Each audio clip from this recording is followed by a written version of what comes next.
7th standard students, कैसे हो आप लोग? सब लोग ठीक हो ना? अच्छे से रहो सब लोग। लास्ट लेक्चर में हम लोग ने पढ़ा था अग्नि का प्रक्षेपण, 6th लेसन,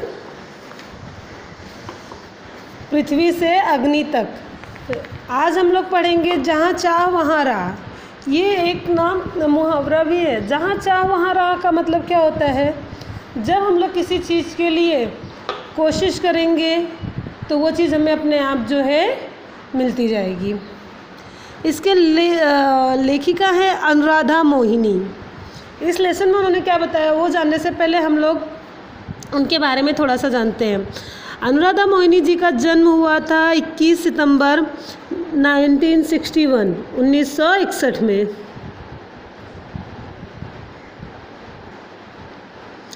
नागपुर, महाराष्ट्र। अभी देखिए परिचय।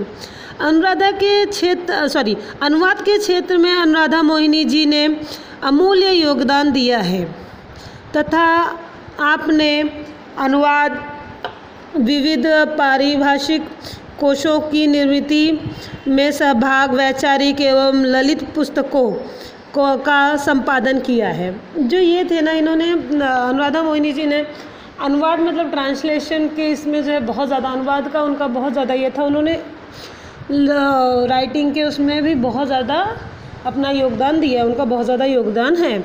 प्रस्तुत कहानी में लेखिका ने संकल्प शक्ति और उसके समुचित क्रियान्वयन में से असंभव काम को संभव करने की प्रेरणा दी है। इसमें उन्होंने जो हम सोचते हैं उसको किसी भी हाल में हमें पूरा करना है, ये हमारी जो इच्छा शक्ति, जो हमारी हमारा जो ये होता है कि कोई भी चीज़ अगर हम लोग चाह लेंगे, अगर किसी भी चीज़ को हम लोग को पूरा करना है तो कुछ भी हो जाए, कोई भी मुश्किल आए, कुछ भी आए, उसको हम लोग कर सकते हैं, ऐसा उन्होंने इसमें बताया है। ये संभा गांव के पाठशाला की घंटी बजी। धुआंधार बरसात हो रही थी। धुआंधार मतलब बहुत ज़ोर से। वर्षा के कारण प्रार्थना मैदान पर न होकर कक्षा में संपन्न हुई। उपस्थिति लेते हुए गुरुजी ने देखा, उपस्थिति मतलब अपना अटेंडेंस बोलते हैं ना हम लोग, प्रेजेंटिंग, वो देखा कि आज कक्षा में बहुत कम विद्यार्थी हैं। आज इतने विद्यार्थियों के अनुपस्थित हो रहने का कारण क्या है? उन्होंने विद्यार्थियों से पूछा। वहीं नाला, गुरुजी सबने एक स्वर में उत्तर दिया। ये संभा करके एक गांव था, वहाँ की पाठशाला, वहाँ के स्कूल शुरू होने की घंटी बजती है। बारिश बहुत ज़्यादा थी, इसकी वजह से जैसे अपने यहाँ पे होता है कभी कभी कि बारिश बहुत ज़्यादा होती तो हम लोग ग्राउंड पे जाके प्रेयर नहीं करते हैं, अपने क्लासेस में हम लोग प्रेयर करते हैं, वैसे वहाँ पे भी प्रेयर क्लासरूम में हुई। उसके बाद उनके सर आते हैं, गुरुजी, वो अटेंडेंस लेते हैं तो वो क्या पाते हैं कि जो बहुत कम बच्चे आए हैं। जैसे अपने यहाँ होता है बहुत ज़्यादा, कभी कभी बारिश हो जाती है तो बच्चे कम आते हैं ना। आप लोग भी बहुत सारे लोग लेट आते हो, नहीं आते हो ना जब बारिश ज़्यादा होने लगती है तो फिर उन्होंने गुरुजी ने पूछा बच्चों से, टीचर ने बच्चों से पूछा कि आज इतने लोग अब्सेंट हैं, इसका अनुपस्थित हैं, इसका कारण क्या है? क्यों आज इतने लोग अनुपस्थित हैं, नहीं आए हैं? तो सारे विद्यार्थियों ने एक साथ वही जवाब दिया, सर वही हमारा पुराना रीज़न है, वही हमारा नाला। ये संभा गांव के ठीक बीच में एक नाला बहता था। गांव की बस्ती नाले के एक तरफ थी, पाठशाला और खेत दूसरी तरफ थे। बरसात के दिनों में नाले में कई बार 4 से 5 फीट तक पानी भर जाता था। बड़े बुजुर्ग तो किसी तरह अपने गाय बैलों के साथ नाला पार कर खेतों में चले जाते थे, किंतु पाठशाला आने के लिए नाला लांघना मतलब क्रॉस करना विद्यार्थियों के लिए संभव नहीं था। जब जोरों की बारिश होती उस दिन कक्षा में विद्यार्थियों की उपस्थिति पर असर पड़ता। अनेक बार विद्यार्थी पूरे सप्ताह पाठशाला नहीं आ पाते। इसके चलते गांव में बरसात, नाले में भरा पानी, पाठशाला से छुट्टी, ये संभा की यही कहानी। यह गीत गांव में प्रचलित हो गया था। देखिए क्या होता था ना, ये संभा गांव के ठीक बीच में ना एक नाला था, बड़ा सा नाला था। गांव में जो लोग रहते थे, बस्ती जो थी वो एक तरफ थी और खेत और पाठशाला नाले के दूसरी तरफ थी। तो बारिश में क्या होता था ना, बहुत ज़्यादा बारिश होती थी, पानी भर जाता था। तो जो बड़े लोग थे वो खेतों में जाने के लिए अपने गाय बैलों को कैसे भी करके पार करके चले जाते थे, पर जो बच्चे थे उनका जो है वो पार नहीं कर पाते थे। इसकी वजह से, बारिश होने की वजह से, नाला भरने की वजह से बहुत बार कक्षा में बच्चे जो है विद्यार्थी कम आते थे और बहुत बार तो ऐसा होता था बहुत सारे विद्यार्थी पूरे हफ्ते जो है, पूरा वीक जो है वो लोग क्लास में प्रेजेंट नहीं रहते थे।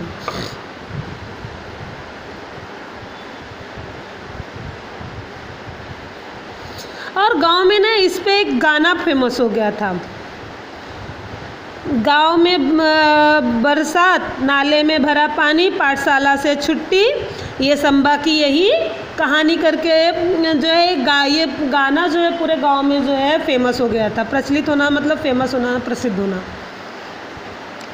पाठशाला में अनुपस्थिति का विद्यार्थियों की पढ़ाई पर बहुत बुरा प्रभाव पड़ता। अच्छी श्रेणी लाने वाले विद्यार्थी भी वार्षिक परीक्षा में पीछे रह जाते। सब परेशान थे, पर क्या करते, मार्ग असंभव था। जो स्कूल में, विद्यालय में, पाठशाला में लोग एब्सेंट रहते थे, अनुपस्थिति होती थी, इसकी वजह से ना उनकी पढ़ाई पे भी बहुत ज़्यादा इफेक्ट दिखता था, उसका असर होता था, प्रभाव होता था। इसकी वजह से जो अच्छे विद्यार्थी थे ना, जो कि अच्छी मार्क्स लाते थे ना, वो भी अपने एनुअल एग्ज़ाम में, अपने वार्षिक एग्ज़ाम में, अपने एनुअल एग्ज़ाम में वो भी जो है पीछे रह जाते थे और जो है पीछे रह जाते थे। सब परेशान थे, पर क्या करते, उनके पास कोई मार्ग नहीं था। असंभव में मूल शब्द संभव होता है, पर आप बोलते हो ना, हम लोग बोलते हैं इम्पॉसिबल में पॉसिबल छुपा हुआ है, उसी तरह असंभव में संभव भी छुपा हुआ है। यहाँ संभावना एक दिन एकाएक काम पर गई। हुआ यह कि उस दिन भारी वर्षा के कारण ये संभा के अधिकांश विद्यार्थी पाठशाला नहीं जा पाए थे। सो दोपहर बाद बरसात थोड़ी रुकने पर चौपाल में, चौपाल मतलब जो बाहर, गांव के बाहर बरगद पे, जो बरगद के पेड़ के नीचे ये अपने सरपंच लोग बैठते हैं ना, वहाँ पे लोग बैठते हैं, बातें करते हैं, उसको चौपाल बोलते हैं। कहाँ गया, सॉरी हाँ। दोपहर बाद बरसात थोड़ी रुकने पर चौपाल में बरगद के पेड़ के नीचे चबूतरे पर बैठे वे आपस में बातचीत कर रहे थे। तभी तुषार ने कहा, अरे इस बरगद के पेड़ में भूत है, वहाँ क्यों बैठे हो? भूत सब कोरी कल्पना है और बकवास है। क्या हम में से किसी ने भूत देखा है? सब केवल मनगढ़ंत मतलब अपने मन से बनाई हुई बातें हैं। जूही ने कहकर बातचीत आगे बढ़ाई। आज एक और अनुपस्थिति लग गई मेरी। अब तक 14 अनुपस्थिति हो चुकी है इस बरसात में।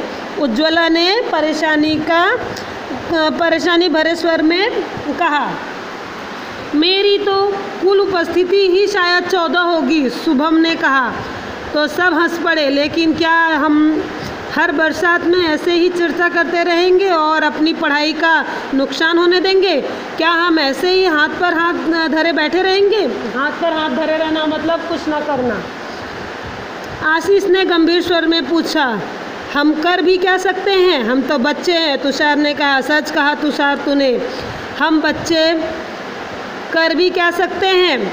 हम बच्चे कर भी क्या सकते हैं? इस वाक्य को गीत की तरह गाकर एक साथ तालियां बजाकर वहाँ बैठे बच्चे जोर जोर से हंसने लगे। देखिए क्या हुआ।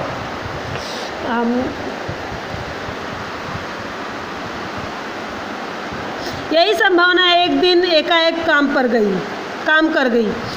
असंभव में संभव, ये है सब, यही संभावना जो थी, यही बात जो है एक दिन काम कर गई। क्या हुआ, जो बारिश बहुत हो रही थी, इसकी वजह से बच्चे स्कूल नहीं जा पाए। तो दोपहर में जब बारिश कम हुई तो बरगद के पेड़ के नीचे सारे बच्चे इकट्ठा हुए। तो क्या हुआ, आपस में बात कर रहे थे। तुषार ने बोला, अरे तुम लोग इस बरगद के पेड़ के नीचे क्यों बैठे हो, तुम्हें पता नहीं है यहाँ पे इस बरगद के पेड़ में भूत है। तो फिर उसने क्या, जूही ने क्या बोला, क्या कुछ भी बोल रहे हो, भूत वूत कुछ नहीं होता है, तुम लोग अपने मन से मनगढ़ंत बातें रहती है, तो कुछ भी नहीं होता है भूत वूत, क्या किसी ने देखा कभी, नहीं ना। और उसने बात को आगे बढ़ा दिया जो है। तो जूही क्या बोलती है, आज तक उज्ज्वला ने क्या बोला, आज एक और अनुपस्थिति लग गई मेरी, अब तक 14 अनुपस्थितियाँ हो चुकी है बरसात में। परेशानी भरे स्वर में उसने बोला। वो बोलती है, अरे मेरी तो आज एक और अनुपस्थिति हो गई, मेरी तो आज एक और अपसेंटी हो गई। क्या जो है हर बरसात में ऐसा ही होगा, शायद से आज तक मेरा 14 अपसेंटीज हो गई है। तो तुषार क्या बोलता है, शुभम क्या बोलता है, मेरी तो शायद से जो है 14 प्रेजेंटी ही होगी। सब लोग जो है, लेकिन क्या हम हर बरसात में, शुभम की बातें सुनते ही सब लोग हंसने लगे, लेकिन सबने फिर बोला कि क्या हम लोग जो है हर बरसात में ऐसे ही चर्चा करते रहेंगे, अपनी पढ़ाई का नुकसान होने देंगे, क्या हम ऐसे ही हाथ पर हाथ धर के बैठे रहेंगे। आशीष ने अपने मतलब एकदम टेंशन वाले शब्दों में पूछा कि क्या हम लोग ऐसे ही हर बरसात में सिर्फ चर्चा करेंगे और छोड़ देंगे, हमारी पढ़ाई का ऐसे ही नुकसान होता रहेगा। हम कर भी क्या सकते हैं, हम तो बच्चे हैं। तुषार ने बोला, अरे हम लोग क्या कर सकते हैं, हम लोग तो बच्चे हैं। और सब लोग जो है बोलते हैं, हाँ हम तो बच्चे हैं। सच कहा तुमने तो तुषार, तुमने, हम तो बच्चे हैं, हम कर भी क्या सकते हैं, हम बच्चे कर भी क्या सकते हैं। इस सेंटेंस को, इस वाक्य को उन लोगों ने सॉन्ग के रूप में, गीत के रूप में गाने लगे और ज़ोर ज़ोर से तालियां बजाने लगे और हंसने लगे। हंसो मत, कोई कुछ कर सकता है तो वह हम ही हैं। आत्मविश्वास भरा यह स्वर दामिनी का था। हर समस्या का निदान मतलब समस्या का हल, हर समस्या का निदान संभव है। प्रकृति ने विचार करने के लिए हमें बुद्धि दी है, विचार मतलब सोचने के लिए। मुझे विश्वास है कि हम सब मिलकर विचार करेंगे तो कोई ना कोई रास्ता अवश्य मिलेगा। कोशिश करने वालों की कभी हार नहीं होती। दामिनी की बातों ने बातचीत का माहौल बदल दिया। हर कोई गंभीर होकर समस्या के हल के बारे में सोचने लगा। हल मिल गया, हम बरसात में भी पाठशाला जा सकते हैं। आशीष की आंखों में चमक और स्वर में उत्साह था। कैसे, सबने एक साथ पूछा। हम नाले पर पुल बनाएंगे। पुल? मित्रों के स्वर में आश्चर्य को भांपकर आशीष ने आत्मविश्वास पूर्वक उत्तर देते हुए कहा, हाँ पुल। विज्ञान की पुस्तक में हम सब ने पुल की जानकारी पढ़ी है। जब कभी शहर गए हैं बड़े बड़े पुल देखे भी हैं।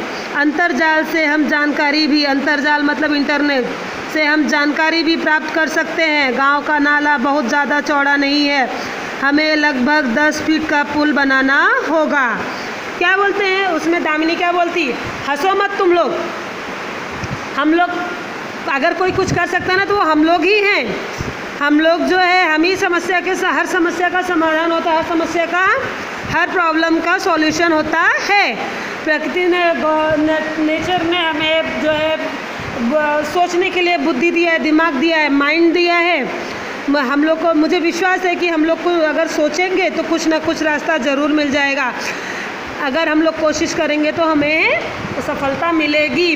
दामिनी की बात सुनकर सब लोग एकदम सीरियस हो गए, एकदम विचार करने लगे, सब एकदम शांत हो गए, माहौल ही पूरा चेंज हो गया। गंभीर होकर सब लोग समस्या के बारे में सोचने लगे। उतने में ही आशीष ने बोला,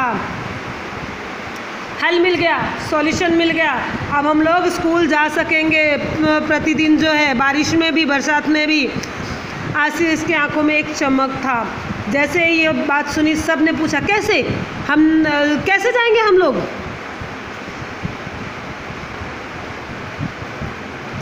हम नाले पर पुल बनाएंगे। आशीष ने क्या बोला, हम नाले पर पुल बनाएंगे। तो सारे मित्र, सारे दोस्त एक साथ बोलते, पुल? सब एकदम आश्चर्य से बोलते, पुल? तो वो बोलता है, हाँ हम लोग पुल बनाएंगे। हम लोग विज्ञान अपने साइंस के बुक में पढ़े हैं पुल के बारे में, और जब कभी हम लोग शहर जाते हैं तो देखते हैं वहाँ पे बड़े बड़े पुल बने हैं। हमारा नाला भी बहुत ज़्यादा चौड़ा नहीं है, हम उस पर 10 फीट का पुल बनाएंगे तो हम आसानी से इस पार से उस पार जा सकेंगे। पुल बनाने का विचार जंगल की आग की तरह येसंबा गांव में फैल गया। जंगल में आग की तरह फैलना मतलब कि पूरे गांव में ये बातें होने लगी। हर व्यक्ति इस विचार और विद्यार्थियों के हौसले की प्रशंसा कर रहा था। विद्यार्थियों ने छोटे छोटे समूह मतलब ग्रुप बनाकर इस प्रकल्प की बारीकियों पर काम करना शुरू कर दिया। छोटे छोटे ग्रुप बनाकर, अलग अलग ग्रुप बनाकर कि हाँ तुम ये काम संभालोगे, तुम वो काम संभालोगे, हमको ऐसे करना है, हमें ये ग्रुप को ऐसे करना है, उसको ऐसे करना है करके वो लोग करने लगे। और सामग्री की सूची बनाने लगे कि हमें क्या क्या चाहिए पुल बनाने के लिए।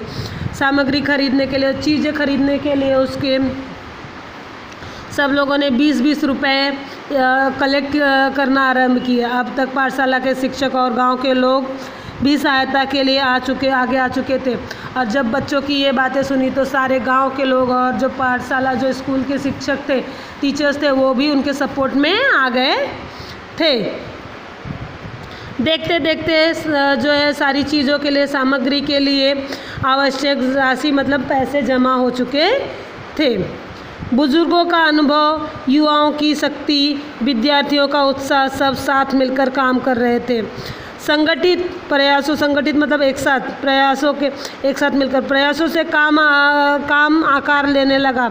सीमेंट के पाइप खरीदे गए, पत्थर इकट्ठे किए गए, ईंट आई, बंजर जमीन से मिट्टी खोदी गई। गांव के छगन बाबा नामक एक बुजुर्ग ने प्रचुर मात्रा में रेत उपलब्ध करा दी। पुल बनाने के लिए पूरे गांव के हाथ एक साथ मिट्टी का भराव करने लगे। हर दिन स्वप्न पूर्ति मतलब सपना पूरा करना की ओर एक एक कदम बढ़ाने लगा था गांव। सब लोग मिलके, हर एक पर्सन ने जितना जिससे हो सका उसने अपना उतना हर एक चीज़ को जो है सब लोग करने लगे। हर एक दिन जैसे जैसे आगे बढ़ रहा था वैसे लग रहा था कि सपना पूरा हो रहा है। अंततः आनंद की यह सुबह भी आ गई। वर्षा की कठिनाई दूर हुई। केवल 15 दिनों में ग्रामीणों और ग्रामीणों मतलब गांव के लोग और विद्यार्थियों के सामूहिक श्रमदान मतलब मेहनत करने से पुल बनकर तैयार हो चुका था। पूरे गांव के लिए यह अद्भुत उपलब्धि थी। अद्भुत मतलब एक अनोखा। सभी ने एकता, संगठन और श्रमदान का महत्व भी समझा। बरसात में इस बार भी नाले में पानी भरा था, पर विद्यार्थी हंसते खेलते पुल से पाठशाला की राह जाने लगे। पुल भी विद्यार्थियों के हौसले को दाद देता, मानो मन ही मन कह रहा था, जहाँ चाह वहाँ राह। जूही ने अपने बड़े भाई की सहायता से पुल के उद्घाटन का वृत्तांत मतलब उसके बारे में बनाया और संगणक की सहायता से, संगणक मतलब कंप्यूटर से शिक्षा निरीक्षक के सामने प्रस्तुत किया। जो अधिकारी थे उनके सामने उसने बताया। जो है समझ में आया सबको? लेसन समझ में आया? इसलिए बोलते हैं जहाँ चाहे वहाँ राह है। अगर आप भी कोई चीज़ सोचोगे तो उसको भी आप कर सकते हो।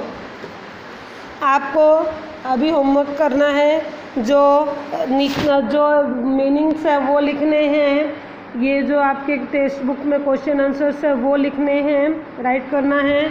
और मैं दे रही हूँ वो क्वेश्चन सॉल्व करने हैं। Write down the question number 1। प्रश्नों के उत्तर एक वाक्य में लिखो।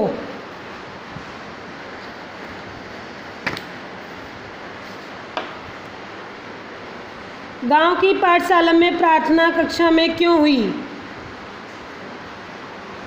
गांव की पाठशाला में प्रार्थना कक्षा में क्यों हुई? उस दिन कक्षा में बहुत कम विद्यार्थी क्यों थे?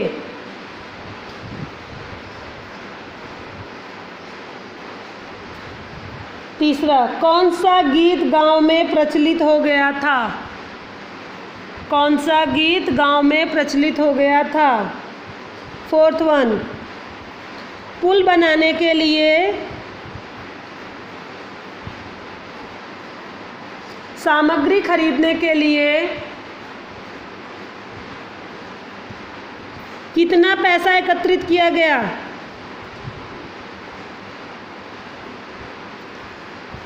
नाउ प्रश्नों के उत्तर 3 से 4 वाक्य में लिखिए।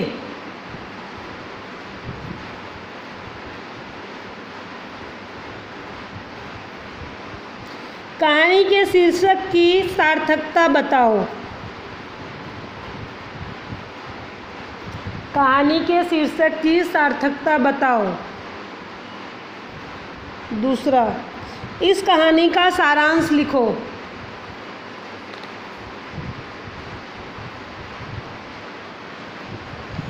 समझ में आया सबको लेसन? ठीक है, हम लोग नेक्स्ट लेक्चर में मिलेंगे।